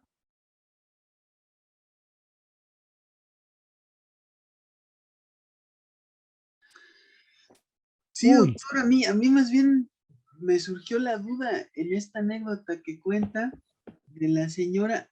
Yo realmente lo único que me pregunto es, realmente, o sea, no creo que, en primer lugar, ¿cómo le hace a alguien para poder leer haciendo caminadora? No solamente el que comprenda la lectura, ¿no? Sino cómo es que puede alguien leer mientras está haciendo caminadora. Y en segundo lugar, pues yo creo que más bien no es solamente que no sepa de filosofía, sino que si se dedica a leer mientras está caminando, pues nada de lo que tenga de información se le va a retener, ¿no? Es más fácil, me parece más fácil escuchar música o escuchar un audiolibro, entre comillas, que poder leer un libro mientras está caminando como para poderlo comprender. Entonces, yo más bien creo que no es solamente que no se sepa nada de filosofía, sino más bien no retiene nada de los libros que lee. bueno, sí, le preguntaré a la señora cómo le hizo, porque además era esposo de un amigo, así que le preguntaré a la señora. Bueno, miren, si quieren conocer un poco de mi obra, no soy del estilo de autocitarme, pero si quieren conocer un poco de eso que hay, entren a mi sitio web. Tengo un sitio web que mis alumnos me regalaron. Es www.minombre, Sergio Pérez Cortés, sin separación.com. Y ahí encontrarán los libros que he publicado, inclusive de esta historia de la escritura y tal, ¿no? Entonces entren a ese sitio que, insisto, mis alumnos me regalaron y mantienen ellos. Está muy bien hecho además. Bueno, aprovecharé estos 10 minutos que nos quedan para tratar de escuchar sus puntos de vista respecto al curso.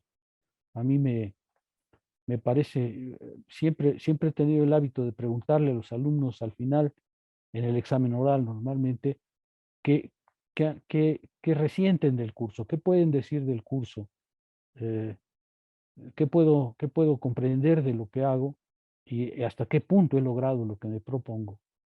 ¿Quién me ayuda? Porque ya no tengo tiempo de ir recorriendo a cada uno. No, ese no es Diego. Es el que mi sitio web es www.minombre, sergioperezcortés.com.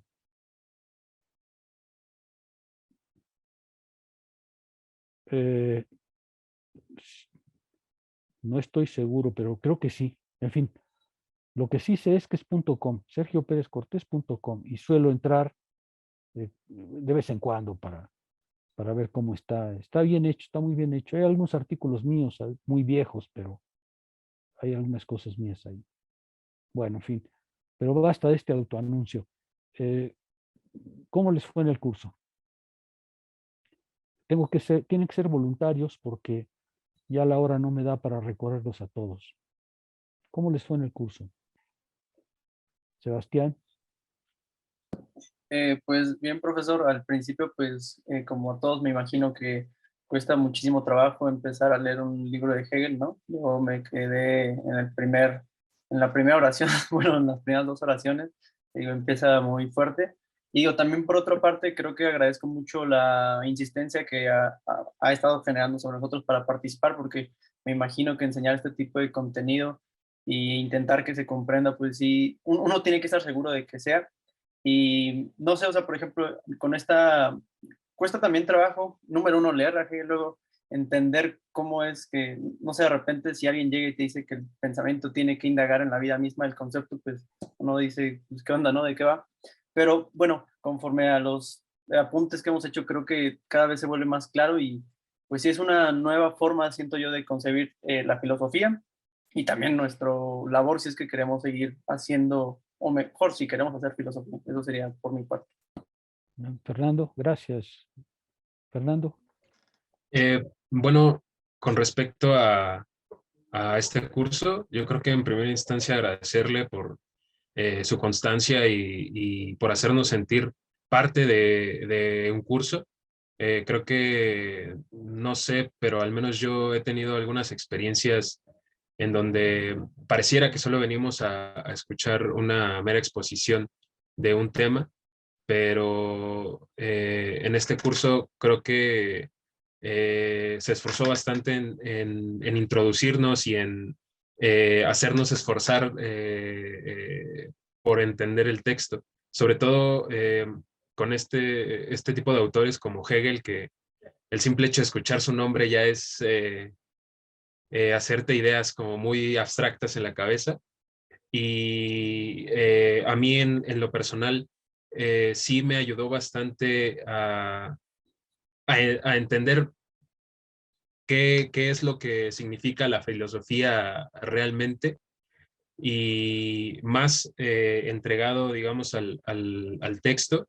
Creo que ese día que usted mencionó que muchas veces se lee a Hegel bajo los ojos de Marx y que por eso llega a malinterpretarse, es algo que pues me pasa de experiencia propia, ¿no? Creo que sí es muy diferente el hecho de poder enfrentarse al autor desde tu perspectiva, sin nada de por medio, y eso enriquece más el proceso de aprendizaje dentro de estos cursos, ¿no?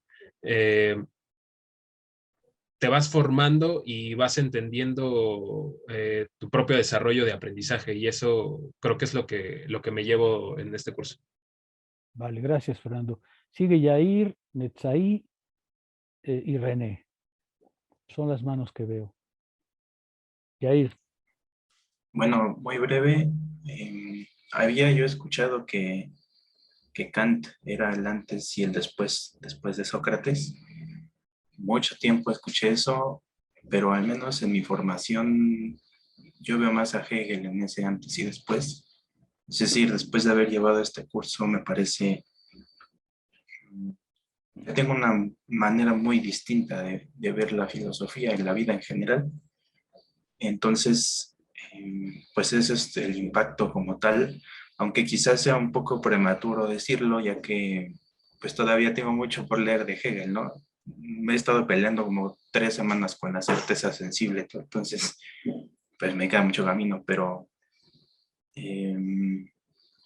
pues sí, me ha impactado bastante la filosofía de Hegel, sobre todo porque parece haber un camino muy claro hacia otro filósofo que me ha interesado mucho a lo largo de mi formación, que es Husserl. Entonces, por un lado ese, y por el otro también pues darle las gracias a usted pues por todos los conocimientos que nos ha compartido.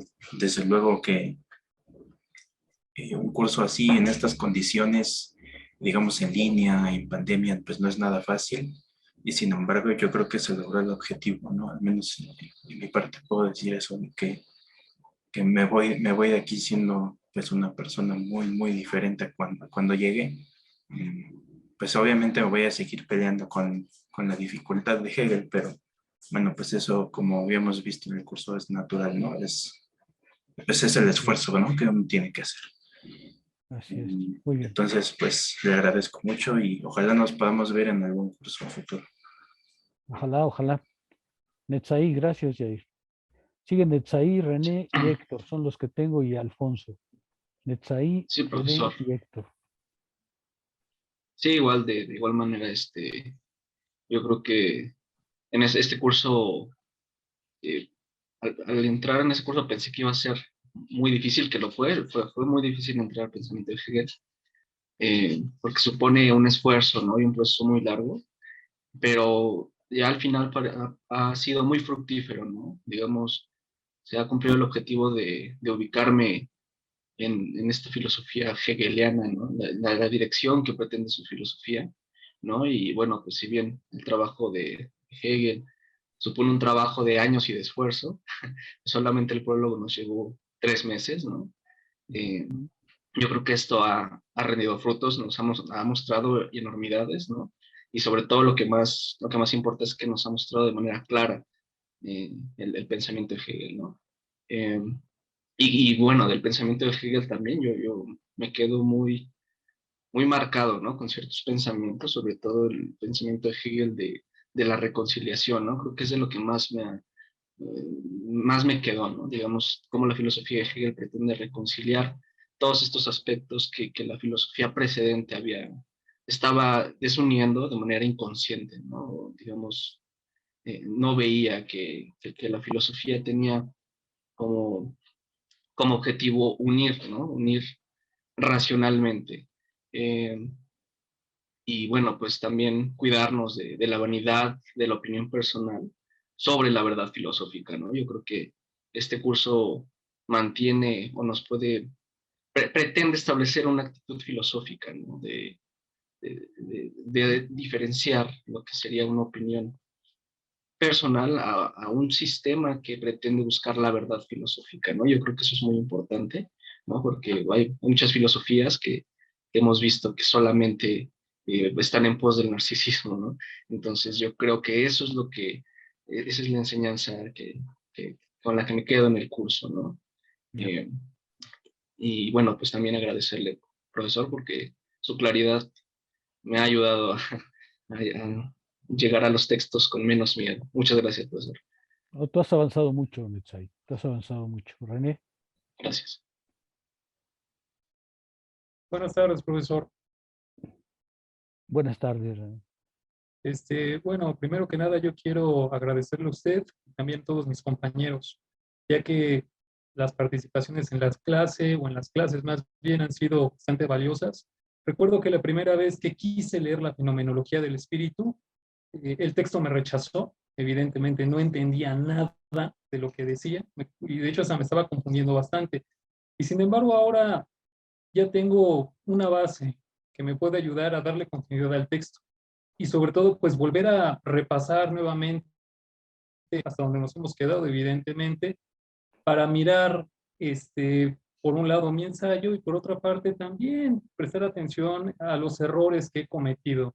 Comprendo que cometí algunos errores durante el curso y sin embargo, pues solamente acercándose uno al texto, acercándose evidentemente a los comentarios de los compañeros, sus enseñanzas, evidentemente, a uno mismo le sirve, bueno, a mí en lo personal me sirve de guía para poder superar mi ignorancia en este sentido, ¿no? Y mi ignorancia no quiero decir que sea estúpido, que sea un idiota, no, más bien es una ausencia de conocimiento, pero evidentemente al lograr ese conocimiento, pues ya soy capaz de ver algo o de entender conceptos de los cuales no tenía ni la menor idea, por un lado. Y por otra parte, pues yo considero que también la noción de tolerancia creo que es importante, ¿no? Porque a algunas personas les puede gustar Hegel y quizás a otras no. Pero en nuestra formación como filósofos yo creo que no podemos descuidar eh, las posturas de los filósofos, de los compañeros o de los colegas. Y esto no quiere decir que no tengo una postura filosófica, una postura ante la vida, evidentemente la tengo. Y sin embargo yo creo que también es muy importante aprender a escuchar, porque yo tenía un error, o cometí un error muy grave. Hablaba mucho, pero no escuchaba a los demás. Y ahora, como lo acabo de señalar, pues yo quiero darle las gracias tanto a usted como a mis compañeros porque sus participaciones enriquecen este curso y me han ayudado a mí a aprender. Yo sería un mentiroso, un soberbio si llegara y dijera, mire, ya entiendo algo de la fenomenología del espíritu y lo hice por mí mismo. No, no fue así. Fue gracias a que me escribió un curso con usted y las participaciones de mis compañeros evidentemente me han ayudado a comprender mejor el propósito de este curso. Eso sería todo. Gracias. Gracias a ti, René. Héctor. Ah, Héctor y Diego, y me parece que, no sé si, Yair, no sé si quieres intervenir otra vez o no has bajado la manita. no, no lo bajé, perdón. Ahorita Bueno, Héctor. No, sí, profesor, darle las gracias realmente por el curso, realmente me ayudó bastante. Yo en lo personal sí tengo un bastante interés en la filosofía de Hegel, porque los autores que me interesan en este momento trabajar han sido Hegel, Marx, sí he trabajado a Marx, Gadamer y recientemente Axel Honneth, ¿no? Como que vamos en esta misma línea, ¿no? Y realmente pues el curso me ha ayudado bastante, sobre todo para tener más bases. Digo, todavía falta bastante camino por recorrer en todo este amplio camino del conocimiento, pero realmente este curso, puedo decir que realmente sí lo disfruté bastante, es de los mejores cursos que he tenido aquí en la UAM y de los que más he disfrutado. Y sí, ojalá después lo pueda volver a encontrar en otros cursos. Sí me gustaría volver a tomar clases con usted. Realmente sí disfruté bastante el curso, sí me ayudó bastante, porque sí aprendí bastante. Bueno, siento que he aprendido, espero que así sea, pero ya el tiempo me lo irá diciendo y ojalá, espero que sí pronto. El tiempo dirá. Gracias, Héctor, Diego y Julio, son los que tengo, y Alfonso. Sí, igual que mis colegas de primera mano, igual agradecerle al profesor. Creo que ha sido muy, muy comprensivo y pedagógico con los ejemplos, también como el taco de carnitas, lo que nos contaba de Santo, ha sido muy pedagógico. Y también, ¿no?, que hay una brecha de confianza, ¿no?, entre alumno y profesora, a diferencia de otros maestros que son más restringidos y no podemos dar ciertas preguntas, sino nada más es leer el texto y con eso, sí hay esa gratitud con usted, la paciencia que nos ha tenido. Esas serían las gratitudes que tengo y yo creo que los demás compañeros expresamos lo mismo. Y sí, igual me llevo una experiencia muy grata del curso. Obviamente, cuando leí a Kant, pensé que era el libro más difícil que iba a leer y estaba muy, muy equivocado. No conocía para nada a Hegel. Hay cosas más difíciles. Sí, sí, sí. Y sí, sí, me ha sido muy, muy grato el curso. Sí, no soy el mismo, como usted dijo, ¿no? Uno no es el mismo cuando lea Hegel a como era antes. Y me ha ayudado no solo en mi carrera, sino en otra que tengo, a diferenciar sobre los formalismos, lo que es filosofía y lo que no es filosofía. Sí, sí, me ha sido muy provechoso el curso. Igual espero en un futuro seguir con sus cursos. A mí más me interesa la filosofía del derecho de Hegel y espero verlo a usted igual a mis compañeros. Vale, gracias, Diego. Julio. Sí, bueno, a mí también me gustaría agradecerle porque creo que también el hecho de que nos haya motivado a participar, aunque haya sido obligatoriamente, ¿no? Porque pues, muchas veces no queríamos alzar la mano o compartir nuestras opiniones, creo que también ha sido muy importante porque pues nos damos cuenta de qué tanto estamos aprendiendo del texto, ¿no? Ya simplemente con escuchar lo que decimos, pero pues también creo que Hegel me ha parecido a mí, bueno, especialmente lo que usted comenta, una filosofía de la reconciliación, ¿no? Porque a lo mejor y como con estos tiempos, esta circunstancia, pues es mucho más fácil sentirte indiferente, ¿no? Ante la vida o ante lo demás, ¿no? Ante los demás, o desanimarte de estudiar filosofía, y creo que Hegel como que revitaliza un poco este sentimiento de que pues, la acción humana puede cambiar su propia circunstancia, ¿no? Y que, no, que podemos a partir de una filosofía como la de Hegel no sentirnos ajenos al mundo, ¿no? Como muchas veces nos vemos orillados, ¿no? En situaciones como esta. Entonces, pues también creo que esa es una parte muy importante que, bueno, yo he encontrado en Hegel. Gracias, Julio. Alfonso.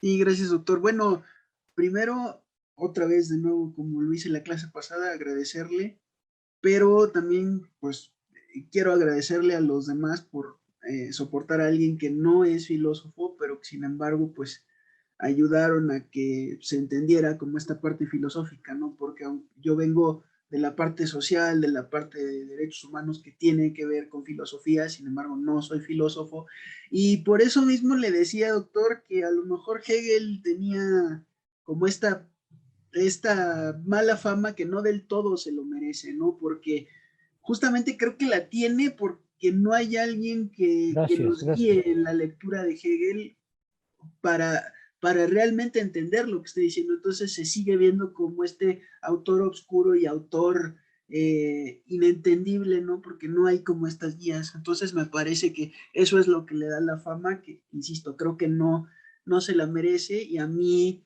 pues me ayudó mucho, sobre todo a reafirmar mi postura, que sigue siendo marxista, pero entender incluso mejor a Marx, ¿no? Y una última pregunta que yo quería realizarle en lo personal, porque me interesa seguir con Hegel, precisamente para pues afianzar más mi conocimiento de Marx y entenderlo todavía mejor, es después de terminar la fenomenología, ¿con qué recomendaría usted seguir, doctor? ¿Con la enciclopedia o hacia dónde movernos? No. Yo lo que creo es que hay los textos más accesibles son la filosofía del derecho. Hay que reservar la lógica. La experiencia que tengo con mis alumnos es que se necesita muchos años para leer la lógica. A nosotros nos ha costado mucho trabajo, pero yo diría, acércate más bien a la filosofía del derecho. Hay muchos trabajos de él que son interesantes, como la filosofía de la historia o la estética misma. Y ya cuando te sientas un poco más fuerte, entras en la lógica, que ese es un trago mucho más amargo, mucho más exigente. ¿Y la enciclopedia, doctor? No, yo creo que la enciclopedia, si no tienes conocimientos, no, porque Hegel en la enciclopedia lo que hace es que da la directriz y bueno, tú lo ves, hay que agregar las notas de los alumnos, hay que no sé qué, porque en realidad esa es la estructura de un curso. Me parece que la enciclopedia requiere realmente conocer a Hegel antes de entrarle, porque si no, los párrafos, por muy largos que sean, siempre son, primero, uno independiente del otro, y segundo, extremadamente concisos. Entonces, no, Hegel, imagínate tú poner la enciclopedia de las ciencias filosóficas en un solo libro. El problema es que es extremadamente difícil, ¿no? No, yo no te sugiero la enciclopedia. Yo doy cursos, con frecuencia doy cursos de Hegel, con otros temas, por supuesto, ¿no? Esta es la obligatoria, pues, pero con frecuencia en mis cursos lo que hacemos es la filosofía del derecho o algún fragmento distinto, o directamente la fenomenología, pero no el prólogo, sino ya algunas partes del texto mismo, en fin, y doy la enciclopedia, te lo decía porque de repente he llegado a dar cursos de Hegel sobre la enciclopedia, pero ese necesita ayuda, esa necesita ayuda. Entonces, mejor las lecciones y la filosofía del derecho. No, yo te sugeriría para tu formación la historia de la filosofía de Hegel, que es excelente. Y además es más Hegel que historia de la filosofía. Ok. La historia de la filosofía. ¿Los Bueno, 3 tomos? pues si es posible, sí. A mi juicio es espléndido. Claro, vas a aprender más de Hegel que de los filósofos de los que habla, pero son espléndidos. Bueno, Muchas gracias, doctor. Mario y Neftalí nos tenemos que detener, lamentablemente, pero Mario. Oh, muy breve, darle las gracias por la apertura a los oyentes, porque aprendemos bastante, ¿no? La formación filosófica no se detiene, tal como lo explicó en Hegel, no es un proceso infinito. Y al igual que los compañeros, creo que esta fuerza de Hegel en torno a la reconciliación, en torno a la relación con los polos, ¿no? Y no se trata de filosofar de un lado o del otro lado, sino en el esfuerzo del pensar por restablecer esta relación y esta reconciliación, creo que pues muestra en Hegel a un pensador bastante alto, bastante grande en ese aspecto y pues con la fuerza y la potencia de la razón. Por otra parte, pues recordé un poco, se cuenta que cuando Husserl ya estaba muriendo, en agonía, dijo, qué lástima que me muera cuando apenas empezaba a tener clara mi tarea, ¿no? Entonces algo así que qué lástima que acabe el curso cuando apenas uno ya empezaba a entender algo de la fenomenología del espíritu. Pero esto es maravilloso y agradecerle igual a los compañeros la paciencia y muchas gracias, doctor, y también agradecerle a la maestra Yaret, que por ahí anda, porque en verdad el trabajo que hace de subir las sesiones, pues ayuda cuando a veces uno se complicaba de estar de manera virtual. Muchas gracias también a ella. Saludos. Vale, gracias, Mario. Finalmente, Netzaí, creo que quieres tomar la palabra otra vez. ¿Es así? Sí, nada más le quería preguntar acerca de los cursos que va a dar el siguiente trimestre. Jared nos envió un correo en el que se iba a impartir filosofía práctica, pero tenemos que votar ahí en el mismo correo porque hay de dos, ¿no? Hay de dos temas, ya sea Marx o la filosofía como forma de vida, ¿no? Entonces, ¿dónde se puede votar? Porque yo creo que es una elección, o sea, tenemos que elegir, o no entiendo. No, Muy bien. no, a ver, di un curso sobre Marx que también era obligatorio, no, era optativo ya, y hemos leído El Capital con mucho detalle. Este trimestre fui especialmente apegado a los textos. A veces voy más rápido, pero este trimestre no. Sí, sí los alumnos del curso de Marx de este trimestre deciden seguir, yo necesito que se inscriban porque si no, no hay auditorio, seguiremos con Marx. Si no se inscriben, porque yo entiendo que ustedes pues tienen una enormidad de cosas que hacer, si no se inscriben, daría la filosofía como forma de vida. No es propiamente una votación, sino si las condiciones se dan, seguiría leyendo El Capital, porque en realidad también avanzamos bastante, pero pues, que quedan muchas cosas por hacer. En ese caso, El Capital se daría, lo que requiere conocer el curso anterior, porque si no, no va a ser posible llevarlo. Y el otro, bueno, el otro sabes que es obligatorio, es Spinoza, ¿no? Así que... Spinoza ya lo tomé. Bueno, ya tomé filosofía 4, profesor, pero quería entrar porque, digamos que el curso en el que estuve no se vio mucho a Spinoza, ¿no? Lo vimos sí. muy de pasada. ¿Con Entonces quién lo tomaste? Con el profesor Cuauhtémoc. Era racionalismo. Ya.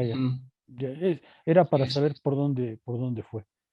Sí, muy bien. Vimos más a Descartes, Claro. pero Spinoza. Sí. Spinoza como que sí no, siento que no lo vimos. Cuauhtémoc pertenece más a la línea cartesiana, sin duda. Sí. Bueno, en fin, el otro es Spinoza, ¿vale? Entonces, nos mandarían el Zoom en el caso Una vez que sepamos si se inscribieron, les precisaríamos cuál va a ser el contenido del curso. ¿Sí?